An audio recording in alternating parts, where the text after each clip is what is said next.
Bonjour tout le monde, je m'appelle Nicolas, je suis testeur Soch depuis quelques jours et je teste ce petit bijou de technologie, c'est une Samsung Gear 360, j'en avais parlé hier, il s'agit d'une caméra qui filme à 360 degrés avec deux objectifs, un objectif à l'avant, un objectif à l'arrière, chacun filme à 180, 180 plus 180, ça fait 360. Hier on avait parlé du petit trépied qui est fourni avec, alors la question est de savoir, est-ce que ce trépied est super sympa, est-ce qu'il est super efficace, est-ce que l'on peut connecter cette caméra à un autre trépied classique, j'ai envie de dire. Est-ce qu'il est impératif d'avoir un téléphone Samsung sous Android pour configurer cette caméra? Est-ce qu'on peut utiliser un autre téléphone? Est-ce que l'application fournie avec est sympa pour ce qui est de la configuration? Et puis on va parler aussi de l'autonomie ensemble de cette caméra Samsung Gear 360. Alors cette caméra, je vous l'ai dit, fournie avec un trépied que l'on peut poser sur une surface plane. Voilà, c'est un trépied, rien de plus compliqué. Maintenant, une question que je me pose, c'est que est-ce que ce trépied peut être ôté? La réponse est oui, on peut dévisser. Est-ce que cette caméra, on peut la mettre sur un autre trépied? La réponse avec vous en image. Attention, pas tout casser. Je prends mon trépied, je mets ça dans la vis, enfin dans le trou, dans le pas de vis. Est-ce que ça marche? La réponse est oui, je sers bien, parce que cette caméra vaut quand même 349 €. Je peux mettre cette caméra sur n'importe quel trépied, alors un GorillaPod, un trépied basique comme celui-ci, ça peut être un mini trépied, pas la peine d'avoir un trépied de la mort qui tue qui vous a coûté 550 € pour mettre cette caméra dessus, parce qu'elle est très légère. Donc en fait, ça c'est plutôt une bonne chose. Ce trépied, enfin tu vois, c'est un pas de vis universel, on peut mettre n'importe quel trépied. Ceci dit, le petit trépied qui est fourni avec, il est petit et peut servir aussi de mini perche à selfie, donc ça c'est plutôt pas mal, si on n'a pas le téléphone à côté de soi. Bah tiens, justement, le téléphone, est-ce qu'il faut avoir un téléphone pour configurer cette caméra? La réponse est oui ou non. Cette caméra en fait est dotée d'un petit écran qui est ici, vous le voyez, il est allumé, un écran qui permet en fait de naviguer dans les menus de façon très sommaire. On peut choisir le mode photo, le mode vidéo, si on fait un timelapse ou pas dans les deux cas. On peut aller dans les paramètres, choisir si on prend en compte la caméra uniquement à l'avant, uniquement à l'arrière, les deux en même temps, et je crois que ça s'arrête là.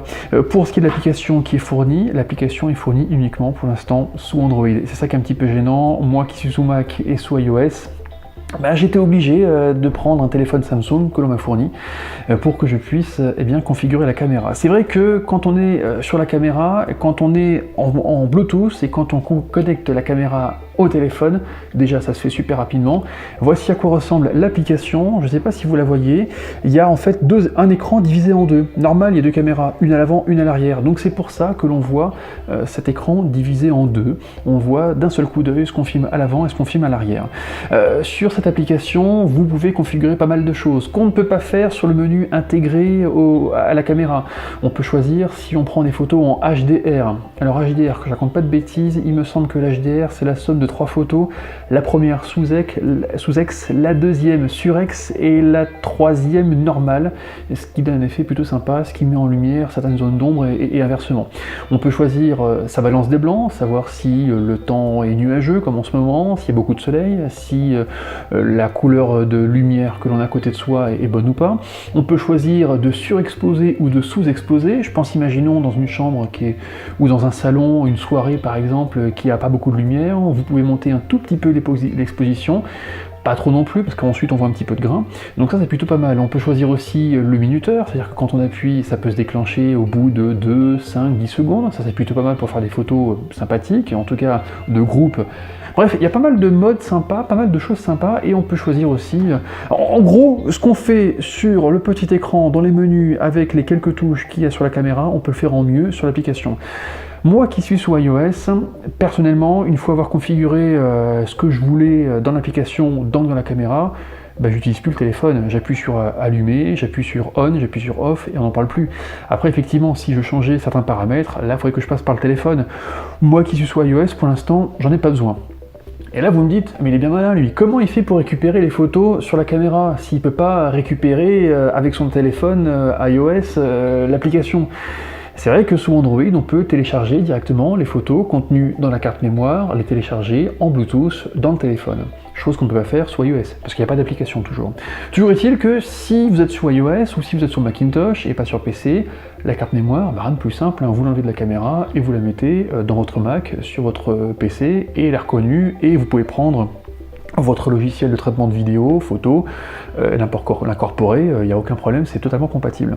Juste après cette vidéo, si vous êtes en mode playlist, tout ça pour dire ça, vous allez voir une de mes vidéos que j'ai tournée en 360 degrés.